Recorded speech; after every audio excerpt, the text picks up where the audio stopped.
আসসালামু আলাইকুম, আমি মুন্না সরকার। এই মুহূর্তে অবস্থান করছি আমাদের গাইবান্ধা জেলার গোবিন্দগঞ্জ থানার পাকুড়িভিটা নাকাইহাট রোড এবং গোবিন্দগঞ্জের যে রোড রয়েছে, এই রোডে কিন্তু আমাদের একটা নতুন বাঁশের কেল্লা ক্যাফে অ্যান্ড রেস্টুরেন্ট আমরা এখানে এসেছি। ঈদ উপলক্ষে আপনাদের নামে চলছে স্পেশাল অফার।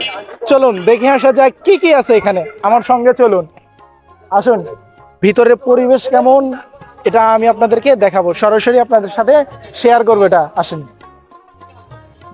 প্রথমত আমরা ভিতরে ঢুকলাম, এই পাশে ক্যাশ কাউন্টার এবং ক্যাশ কাউন্টারের এখানে বড় ভাই রয়েছে, তারপরে আর এখানে 1 নাম্বার 2 নাম্বার 3 নাম্বার 4 নাম্বার এভাবে বেশ কিছু বসার জন্য জায়গা কিন্তু রয়েছে।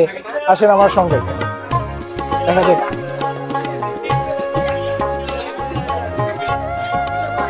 এই তো আমি কিন্তু চলে এসেছি তাদের কিচেন রুমের মাঝে। যদিও জায়গাটা ছোট, তারপরেও কিন্তু এখানে বেশ স্পেশাল কিছু পাওয়া যাচ্ছে আপনাদের। প্রথমে আপনাদেরকে আরেকটা সাবধান করে দেই, যারা আমাদের ইয়ং বয়সে আছে তারা কিন্তু ধূমপান নিষেধ এবং ভদ্রতা বজায় রাখতে হবে।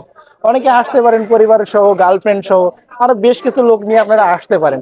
আমরা একটু কিচেনটা দেখাবো আগে। প্রথমত কিচেন দেখাই, তারপরে আপনাদেরকে আশেপাশের লোকের সঙ্গে আলাপ করব। একটু সুন্দর ভাবে কিন্তু এখানে পরিবেশন করা হচ্ছে। হয়তো আপনারা অনেকেই মনে করবেন যে আমাদের এলাকার ছোট ভাই একটা ক্যাফে দিয়েছে, সেখানে হয়তো অস্বাস্থ্যকর পরিবেশ। আসলে তা না, আমি আপনাদেরকে দেখাই। এই যে দেখেন, এখানে হচ্ছে এগুলো কি বাবা? এটা ফুচকার মানে এটা একটু আর ভালোভাবে বানানো লাগবে। হ্যাঁ, মানে আর একটু ভালোভাবে বানানো লাগবে, একটু ভালোভাবে বানাতে যেটা হবে। আসলে সেটা শেষ হয়ে গেলে এটা কেমন এটা হচ্ছে ফুচকা, লুডুস, এটা পাস্তা, রেড পাস্তা। পাস্তা। এখানে সবকিছু আছে, আপনারা অবশ্যই দেখালাম। এই পাশে কিন্তু এই যে ঘাটি, এটা হচ্ছে চটপটি, হ্যাঁ। আর ওইটা হচ্ছে আমাদের চিকেন রোল। Chicken bro.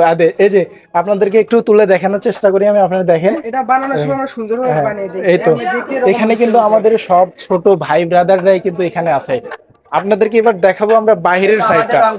এখানে কিন্তু বসার জায়গা রয়েছে। এই যে, আচ্ছা ভাই, আপনারা কোথা থেকে আসছেন? আপনার গাইবান্ধা থেকে? গাইবান্ধা থেকে। হ্যাঁ, আচ্ছা, এই যে আপনারা যে খাবারটা খাইলেন এটা কি রকম? সুস্বাদু। সুস্বাদু। জি এখানে কি আসার মতো অন্য কেউ আসতে পারবে এখানে? জি, মাশাআল্লাহ আসতে পারবে সবাই। আচ্ছা, আপনারা কোথা থেকে আসছেন একটু বলবেন? আমরা শীতলগ্রাম থেকে। কিশোরগ্রাম থেকে। আচ্ছা, বড় ভাইরা অনেক দূরে থেকে আসছে। আচ্ছা, এখানে কি আগে আসা হচ্ছিল না এবারে প্রথম? না, এবারই প্রথম। আচ্ছা, যদিও আমাদের এখানে নতুন, তারপরও কি আপনাদের খাবার খাইছেন? না, আমরা এখন মেনুটা নিলাম, এখন করবো, অর্ডার দেবো। আচ্ছা, এখানে কি আপনাদের দামটা দেখে কি মনে হচ্ছে, বেশি না কম? না, এখন তো সামর্থ্যের ভিতরে আছে। সামর্থ্যের ভিতরে আছে। আমরা ঈদে অনেক, হয়তো ঢাকা শহরে এরকম ক্যাফে দেখে থাকি, ঢাকা শহর অনেক এরকম রয়েছে, কিন্তু আমাদের গ্রাম অঞ্চলে যে এরকম হবে আমরা কখনো ভাবতে পারিনি। চলুন আমরা কিছু লোকের মাছ থেকে শুনে আসি। আচ্ছা, আপনারা তো ঢাকা শহরে এরকম দেখছেন, এরকম গ্রামে কখনো দেখছেন? গ্রাম এলাকায় এখন খুব একটা ভালো লাগতেছে এটা হওয়াতে। অনেকে আসে, মানে ঘোরাফেরার একটা সুযোগ পাচ্ছে। ঠিক আছে, এটা খুব আনন্দিত সবাই। আমি বড় ভাইয়ের কাছ থেকে শুনলাম আরো লোকজন আসতেছে। যদিও জায়গাটা ছোট, তারপরে কিন্তু দর্শক এখানে কিন্তু অনেক প্রকার। আমি আসি বাঁশের কেল্লা ক্যাফে অ্যান্ড রেস্টুরেন্টের যে ম্যানেজার রয়েছে, সেই ম্যানেজারের সঙ্গে আমি কথা বলছি। আপনারা একটু শুনুন। আচ্ছা ভাই, আপনি এটা কবে স্টার্ট করছেন? আমি এটা স্টার্ট করছি ঈদের দিন থেকে। ঈদের দিন থেকে? এই আমাদের ঈদ উল ফিতর থেকে এটা থেকে, হ্যাঁ। হ্যাঁ। আচ্ছা, এই থেকে কিরকম লোকজনের চাপ দেখে সারা ফেলতেছেন? লোকজনের সমাগম তো অনেক, লোকজনের অনেক ভিড়, উঠছে পারা ভিড়। সবাই বলতেছে যে খাবার নাকি অনেক সুন্দর হয়েছে। তারা আশ্বাস দিচ্ছে যে সামনের দিকে এগিয়ে যাও, আমরা আছি পিছে, আরো ভালো সার্ভিস দেওয়ার জন্য আমরা চেষ্টা করতেছি, ভালো খাবার দেওয়ার জন্য চেষ্টা করতেছি। লোকজন তো প্রতিনিয়তই অনেক আসতেছে। আজকেও লোকের অনেক ভিড়, গতকাল ছিল, ঈদের দিনে অনেক লোক ছিল।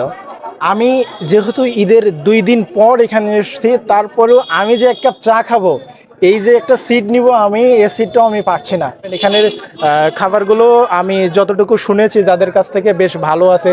আচ্ছা ভাই, হ্যাঁ। আপনি হঠাৎ করে এইরকম একটা চিন্তা ভাবনা কেন নিলেন? আমি নিলাম যে আমার এখানে কিন্তু খাবারের রেট কিন্তু অনেক কম আছে, আপনারা হয়তো মেনু দেখাইছেন। আমি চাই যে আমার এখানে খাবার সবাই খায়, এবং আমাদের নাগাহাটের রেস্টুরেন্ট নাই, সবাই অনেক দূর দূরান্ত চলে যায়, বগুড়ায় চলে যায়, গাইবান্ধায় চলে যায়। আমাদের নাগাহাটের লোকের জন্য একটা সুবিধা, নিজের কাছের লোক, তারপরে বাইরের থেকে যারা আসবে এরা তো আসবেই। আমার আপনি কি আমার ভিডিওর মাধ্যমে আসতে বলেন লোকজনকে? হ্যাঁ অবশ্যই, আপনার ভিডিওর জন্য, ভিডিও দেখে যারা আসবে তাদের জন্য অবশ্যই ডিসকাউন্ট আছে, তারা অবশ্যই আসবে। আমি কিন্তু যে এই যে আমি মুন্না সরকার আমার প্রোফাইলে যে আর ইউটিউব চ্যানেলে যে ভিডিওটা আপলোড হবে, এখান থেকে যারা আসবে আমার কথা বললে কিন্তু আপনারা অবশ্যই ডিসকাউন্ট পাবেন। আমি কিন্তু ভাইকেও বলিনি, ভাই কিন্তু নিজেই কিন্তু ডিসকাউন্টের কথা বলছে। আপনারা আসতে পারেন। ভালো থাকবেন, সুস্থ থাকবেন, আবারও দেখা হবে।